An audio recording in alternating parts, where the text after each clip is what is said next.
Roma Wines present Suspense.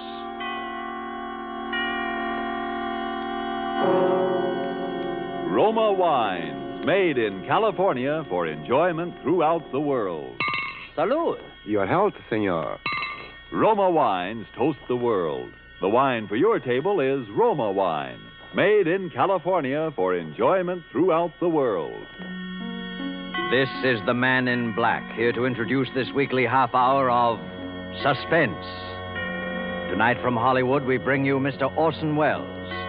Mr. Welles will appear as star of the suspense drama called The Dark Tower, from the play by George S. Kaufman and the late Alexander Woollcott. But before we raise the curtain on this evening's tale of suspense, here is a message from your host, the Roma Wine Company of Fresno, California.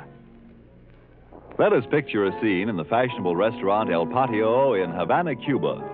From the next table, we hear a Cuban judge of fine wines describe in glowing terms the wonderful climate and soil of our own California. When his American guest points out that his Cuban host has never been to the United States, the Cuban answers, "Well, it's true I've never visited your California, but from only such perfect wine country could come sherry of such superb quality as that we have enjoyed, Roma California sherry." Yes, by their example, wine connoisseurs of many other lands tell you that in Roma wines are all the great qualities that must be present in a wine for great enjoyment. It's for this reason these wine experts of other lands import Roma wines from great distances to be enjoyed as a rare luxury. But for you, this luxury of other lands becomes a daily pleasure, because you can enjoy any of Roma wine's many different taste-appealing wine types without additional charge for import duties and expensive shipment from great distance. These two great Roma wine features, superb quality and small cost, have made Roma wines America's largest selling wines. I'll spell out the name for you. R-O-M-A, Roma Wines, made in California for enjoyment throughout the world. And now with The Dark Tower, and with the performance of our star, Orson Welles, as that noted actor, Damon Wellington, scion of the celebrated royal family of stage and screen, we again hope to keep you in suspense.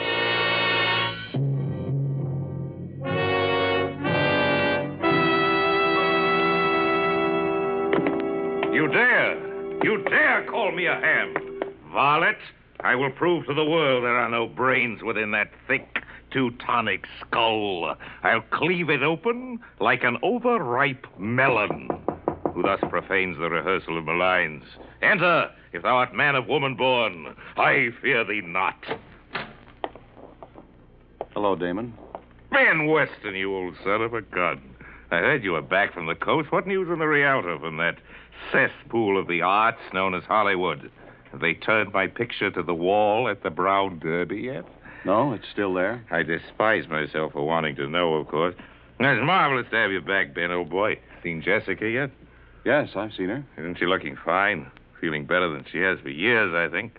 You got a great thing in this play, Ben. Changed quite a bit from the original, of course. Sort of a satire on the family. Perhaps it might be more dignified to say that the family is a satire on the play. Yes, I heard about it. For instance, those lines you heard me declaiming as you entered actually happened to me once. You know, that German, what's-his-name, who directed Macbeth, he called me a ham. And I chased him out of the theater, and for 4 city blocks, in full costume, with a 2-edged sword. Damon. There's a little thing I like in the second act, too. Jessica asked me why I don't stop drinking, and I say, what? Would you have me subsist entirely on food and reach the gargantuan proportions of an Orson Welles? That ought to needle a boy wonder. Hey, Ben? Damon, can't you stop clowning for a minute? Of course I can. Oh, what a rogue and peasant slave. Damon, please. Please be serious. What's the matter, old man? You know as well as I do what's the matter. No, frankly, I can't say that I do. To me, the world looks rather well. Does it? And Jessica feeling better than she has for years, is she? Well, isn't she? Of course not. How could she be? And why shouldn't she be? Damon, don't you realize there's been a murder? Oh, to be sure, so there has, and a good thing, too, if you ask me. What of it? What of it? Can't you see the thing is hanging over this house like a Like a curse? I hadn't noticed anything hanging over this house, profane or otherwise. And what about Jessica? Oh, I suppose it's bound to upset her a little, but she's really in fine shape, Ben. He's going to be marvelous in this play. There's more at stake in this than a play, Damon.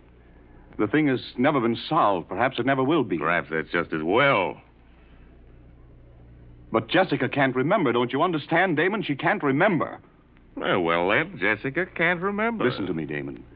I wouldn't mind it if it was just that other people thought she might have done it. But they would do that anyway. But she does. Oh, come on, Ben. I don't believe it. I've talked to her, Damon. I know. Oh, I Damon, see. I love Jessica more than anything else in the world. You know that. Yes, Ben, I do. But this way, I couldn't.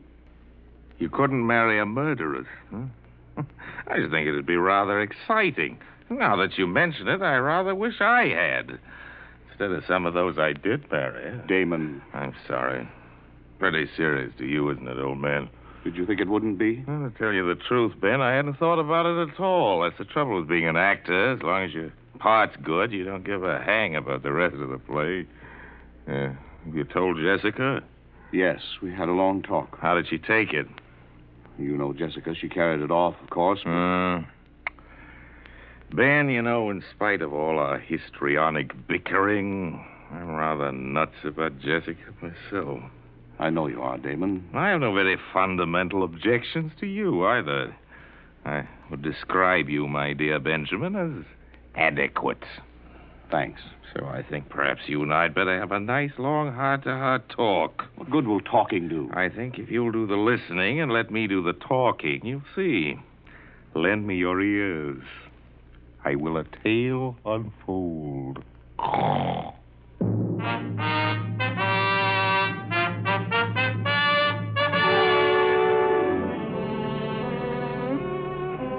Well, Jessica, as you know, had been in a sanitarium for nearly a year. She hadn't been on the stage in more than 2 years. The Dark Tower was to be her first attempt to work again. All that time. I know it isn't the greatest play in the world, but it has a surefire box office appeal. Jessica needed that to get her confidence back. Well, we were just polishing up a few last-minute changes here at the house. David Torrance, the producer, you know, he was there with us. And, of course, there are the usual little differences.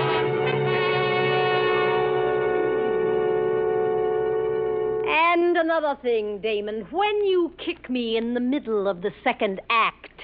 Where? You know perfectly well where. Is it absolutely essential that you boot me halfway across the stage? What do you want me to do? Pull my punches? That's one of the high spots in the show. It may be a high spot to you, darling, but it's just a black and blue spot to me. Very well. Henceforth, I shall appear for the second act on crutches. You know, Uncle David, that's not a bad idea. Oh, now, Damon, let's be serious. There's a lot of work to do. I'm quite serious. I could throw him at her. You might try throwing me a cue once in a while. The use of having a play if you just make up the lines as you go along. The critics thought my ad-libbing very witty, remember, dear? Oh, Damon, you're such an insufferable ham. A ham? A ham? Me? A ham? Now, children, please. I fail to see why I should permit that little minx to insult me with impunity, David. How dare you speak to me that way? You started it. I did not. You started. You called me a ham. You are ham, ham, ham. Minx, minx, minx! Stop that brawling. But soft. What light through yonder window breaks? It is the east, and Martha is the sun. I quite agree. What? That you're a ham. Gad, I am beset by harpies. David, haven't you any control over these hirelings of yours? Oh, I'm only the producer, my dear Martha. You at least are a member of the family. And you at least can quit? We're terribly sorry, Aunt Martha. We've been a nuisance, I know, and I apologize. Damon, I even apologize to you. Don't be silly, Jim. I've been much the worst, I know, but I've really been terribly keyed up working again, and you know, Ben is coming east for the opening. Love rears its ugly head. Don't be hurried, Damon. It's all right. I couldn't even be angry if he was. Anyway, I'll have a husband to protect me by this time next week. I can lick him with one hand tied behind me. Damon, seriously. I know I owe you an awful lot. Me? I hadn't actually realized how far I'd gone. These last 6 months have been like coming alive again. the play and Ben. Thanks, Damon. Good Lord. Now I think I'll dress for dinner. Let's all go out to the... I'll get it. Aunt Martha, where would you like to go? To a rest home. Hello? Who? No. No, he's not here. He's not here, I tell you. He's dead. Oh, darling, what is it? It was for Stanley. For Stanley? Yes. Never mind, darling, it's all right. Just some fool who didn't know. Of course. Damon, you take David and Martha out to dinner, will you? I think I'll lie down for a little while. Oh, come on, Jess. You mustn't let a little thing like that upset you. I know, but I'm awfully tired. Please. Jessica! You'd better leave her alone for a while, Martha. Oh, I suppose so. It was for Stanley Vance, the husband, huh? Yes. He's dead, you say? You might as well tell him about it, Martha. I was always for telling about it. Well, you don't have to. I'd rather. He was the cause of her breakdown, of course. Should have been an actor. That's why Jessica married him. She married him because he forced her to marry him. Ah. He controlled that girl's mind like some sort of fiendish My hypnotist. dear Martha, I've always said that if Jessica was fool enough to marry a psychoanalyst... Damon, stop playing the heartless brother. You saw what Stanley did to her. I was in Hollywood. Perhaps that's why Damon went to Hollywood, huh? Well, what could one do? She was legally married to the man. She'd listen to no one but him. Here's what happened, David. She went to this fellow to be psychoanalyzed, and in the process, something happened. I don't know what it was, but Vance acquired a power over Jessica's mind that was utterly inhuman. He married her quite frankly to have her support him. Then he found he'd overplayed his hand and sent her into a complete mental collapse. When he found he couldn't snap her out of it, and she was no longer a source of revenue to him, he simply decamped. You say Vance is now dead? We heard the happy news about 6 months ago. Some public benefactor had shot him. I've always meant to look that fella up. From that very day, she began to get better. From the moment she heard the news, it was as though a spell had been lifted. And now she's practically all well. You know, it's odd at that, someone phoning for him after all these months. Probably the sheriff just catching up. Oh, I wonder who that could be. Damon, you don't suppose... I'll go. It may be a peasant with a petition.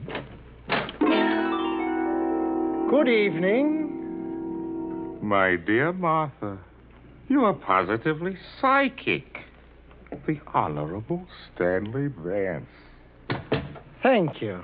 I trust the shock will not be too great. One knoweth not the place nor the hour when the bridegroom cometh, does one? My luggage will be here shortly. Listen to me, Stanley Vance. Good evening, Martha. I regret to arrive so unceremoniously. I have been ill. So we have been told. We have been assured, however, that your illness was fatal. Damon, I thought Stanley. Jessica, my poor, poor darling. Stanley. Oh, but you're ill, my dear, aren't you?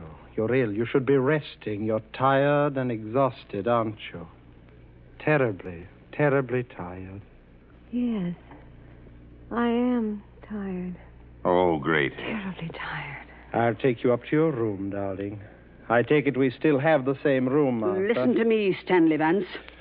The poor girl, you can see how weak she is. If you think you're going to stay under this roof for a single minute, get out! Very well. Get out! Very well, if you insist on being inhospitable, Martha. You'll pack your things, Jessica. We'll go to an hotel. Yes. Yes, Stanley. Jessica. But I'm so tired. Will you help me, Stanley? Of course I will, my dear. Come along. Stanley. Yes, Martha? All right, Stanley. You win. You're asking us to avail ourselves of your hospitality, Martha. Yes, you can stay. That's very sweet of you, Martha. Isn't it, darling? Yes. Yes, Stanley.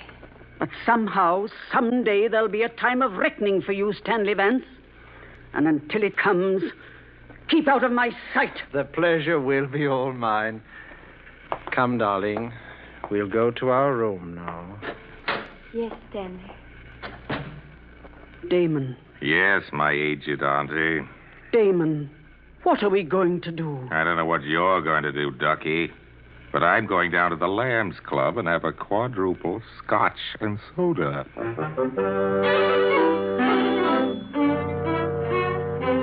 You may think it heartless of me, but during the next few days I simply stayed away.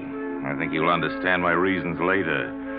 As for Jessica, she was, of course, completely in his power again, and about a week later there appeared upon the scene a gentleman who was destined to play a very substantial role in our little drama. I think you've already met him, at least on one occasion. I'll get it, Jessica, darling. Hello? No, Mr. Damon Wellington isn't here. Can I take a message, please? Mr. Max Hartsfeld. Hartsfeld. I'll tell him you called, Mr. Hartsfeld. I really couldn't say. Well, you can come up and wait if you like, of course, but I can't promise he'll see you. Very well, goodbye. Jessica? Yes, Stanley. Do you know any friend of Damon's named Max Hartsfeld? No, Stanley. He seemed extremely eager to see him. He said he'd come up here and wait. Oh, I see. It's no matter. Tell me, darling, have you been feeling a little stronger these last few days? Yes. I think perhaps I am, Stanley. But of course you're not ready to go back on the stage again, are you, darling? No. Of course not, Stanley. Poor darling. No more love, no more. Well, my little lovebirds, how are you two? How are you, Jessica? A little stronger, I think. Am I a little stronger, Stanley? Of course you are, my dear. Jessica, I think you'd better leave us now. There's something I want to talk over with Damon. Yes, Stanley. I'll see you again very shortly, darling. Yes, Stanley. Well, Damon, I've been wanting to talk to you for some time. Really, I wish I could say the same. I suppose you realize, Damon, that it's out of the question for Jessica to go on in the play in her present condition. Kind of the point, will you, Vance? I have a pressing engagement with a pin-up girl, and I have got to change into my zoot suit. No, seriously, Damon, I know that you somehow connect me with Jessica's condition. By an odd coincidence, I do. What of it? I know it would make you and everyone very happy if Jessica could go on in the play. Aha, the light at last illuminates my addled wits, so it's a shakedown. A shakedown, is it, Stanley? My dear Damon, I really don't know what you're talking about. Look here, my larcenous in-law. I've been shaken down by experts on every conceivable count, including the man act in my time, and I can smell 'em a mile away. What you propose is that for certain financial considerations, you will leave this happy home, Jessica will recover, and she can go on in the play. The answer is no. There won't be any play without her, Damon. Are you suggesting that my name is not sufficient to draw the suckers? I can get a dozen people to play Jessica's part. Margaret O'Brien, Marjorie Main, Daisy, Agnes Moorehead. Makes no difference to me. Anybody at all. Don't try to bluff me, Damon. After all this build-up, you won't dare go on without Jessica. You little know me, Stinky. You may consider your little farce as having closed on opening night. As for Jessica, I'm very much afraid that she's made her bed, and now she'll have to lie in it. There's no cure for her short of murder with yourself as a victim, and I do not propose to put my neck in the hangman's noose. Good night. I think you'll see things my way a little later, Damon. Forbid. By the way, did I have any calls? Oh, yes. Max Hartsfeld called. Max Said he was coming up here to wait for you. Good heavens, when? He's on his way now, I imagine. Look, tell him I'm out. Will you? Going to Hollywood or something? Fella's been pestering me all week, wants to buy into the show, and I simply don't want to see him. Oh, he wants to buy into the show. Yes, he does not share your lamentable lack of faith in my talent, Stanley, and he's dying to buy into the show. Does he know Jessica won't be able to appear? Of course he does, you idiot. Everybody does. Don't you read the trade papers? And now, good night, repulsive. I have other fish to fry. Toodaloo, flat top. Jessica. Oh, Jessica, my dear. I'm coming, Stanley.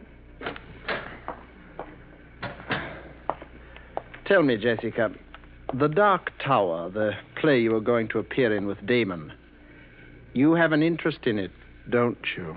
Yes. Yes, I think I do. An equal interest with Damon? With Damon, yes. How much do you suppose that interest is worth, Jessica? $100,000, I think. $100,000, huh? Yes, that was it. Have you thought about what you're going to do with it now that you can't appear in the play yourself? No, Stanley, I haven't. You see, I'm not at all sure the play will be a success without you, Jessica. I don't know, Stanley. And so it might be wise to sell your share of it before it opens. Don't you agree, Jessica? Yes. Yes, I do agree. And, Jessica, if I could find a buyer, and I think perhaps I can, it might be best if I were to handle the details for you. Don't you think? Yes, Stanley. You handle it. The fact of the matter is, there's a man coming up here this evening, a friend of Damon's, Max Hartsfeld. Do you remember I asked you about him? Yes. It won't be any trouble to you, darling. All you'll have to do is sign the necessary papers. Excuse me. Is this the residence of Mr. Damon Wellington? Mr. Hartsfeld. Yes. Oh, come in, please. Thank you. Mr. Wellington is at home? No, and we don't expect him, but he's discussed with me the reason for your visit, and I think perhaps you and I can reach a satisfactory agreement. And you are... Stanley Vance. I'm Miss Wellington's husband. This is my wife. How do you do? How do you do? I'm very glad. Sit down, please, Mr. Hartsfeld. May I have your hat and coat? Thank you. And your gloves, please. I'm sorry, it's eccentricity. Perhaps I always keep them on.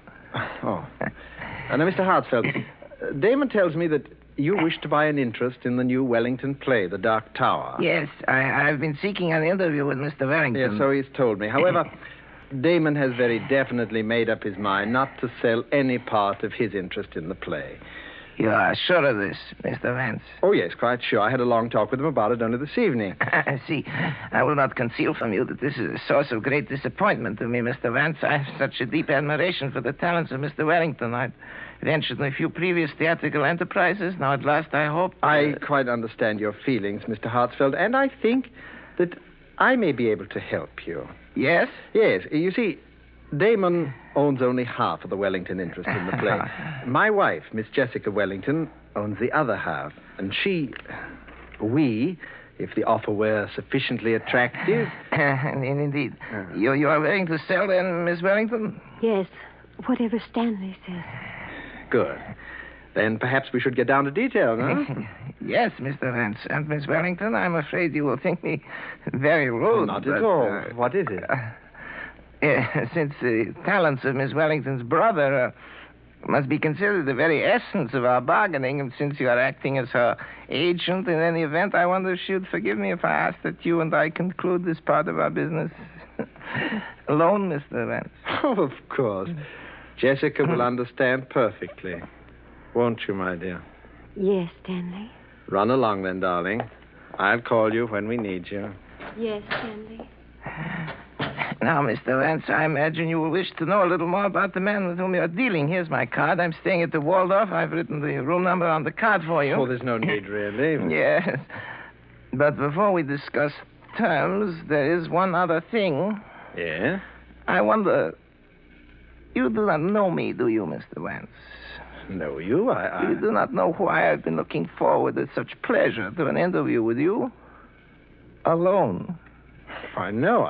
It's very simple. It's very simple, really, Mr. Vance. It's just that I'm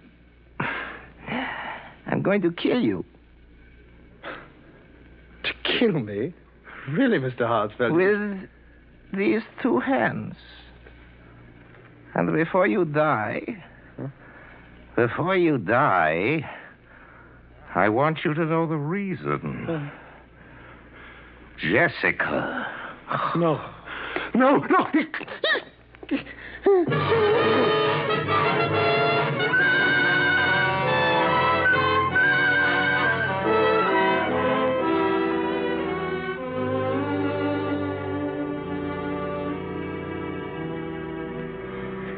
So you see, Ben, there is your murderer, Mr. Max Hartsfeld. And I hope you're duly grateful to him. An elusive fellow, Hartsfield. The police have been trying to find him for 2 weeks. They never will. Left no fingerprints, you see. He always kept his gloves on. It's an eccentricity. Damon. An eccentricity. Wait a minute. Do you mean you? My dear Mutton. My dear Muttonhead. Listen, darling, the whole thing's perfectly clear. It's as plain as the putty nose on Max Hartsfield's face. I still can't get it into my head. Benjamin, if you don't know who Max Hartsfield is by now, you are the only person within the sound of my voice who does not. You mean you impersonated... Then it wasn't Jessica. Jessica? She never could have done it. The girl has talent, but no genius. But Damon, murder. Murder, he says. Dear friend, you share with me a guilty secret. Your lips are sealed. Come, in the words of Hamlet, never, so help you mercy. Note that you know aught of me. Swear by my sword. What? Swear! I swear. Well said, old mole. Well, I think that winds up the case, Watson. Jessica will receive by registered post a signed confession by Max Hartsfield, bound in vellum. That should end her worries. You may consider it as my wedding present. It will be a work not without literary merit, although written lefty. I should prefer it to be published posthumously. I look forward to a long and brilliant career in the theater. I should not care to terminate it abruptly upon so paltry a characterization as the late Max Hartsfield. Music. Curtain.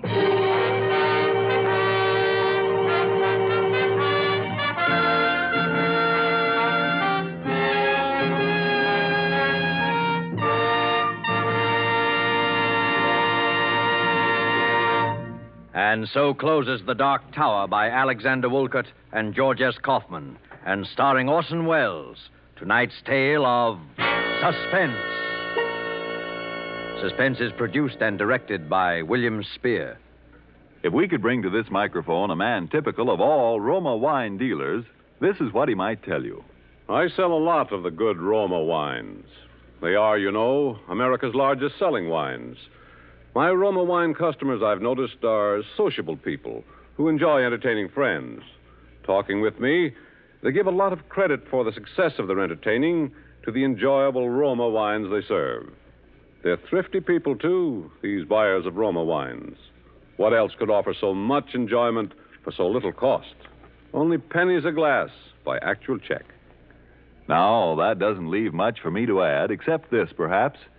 If you are not already one of the millions enjoying Roma wines regularly, make your own taste test of any of Roma wine's many different taste-delighting California wine types, such as the delicious tangy Roma Sherry, or the hearty Roma Bromedy, or the sweeter beer Roma Port, and discover for yourself why Roma wines are winning international praise. This phrase, Roma wines are truly magnificent. Let me repeat the name. R-O-M-A, Roma wine, made in California for enjoyment throughout the world. This is Orwell, ladies and gentlemen. Next week's scandal as the policy from time to time. The next when the casting. Because you're going to hear the country's leading comic juvenile, Mr. Eddie Bracken, as a dramatic actor. I look forward to hearing that. I know you do, too. Insure your baby's future by insuring your country's future. Buy war bonds for your baby today. Don't forget, then, next Thursday, same time, you will hear Eddie Bracken in Suspense. Presented by Roma Wines. R-O-M-A. Made in California for enjoyment throughout the world. This is CBS, the Columbia Broadcasting System.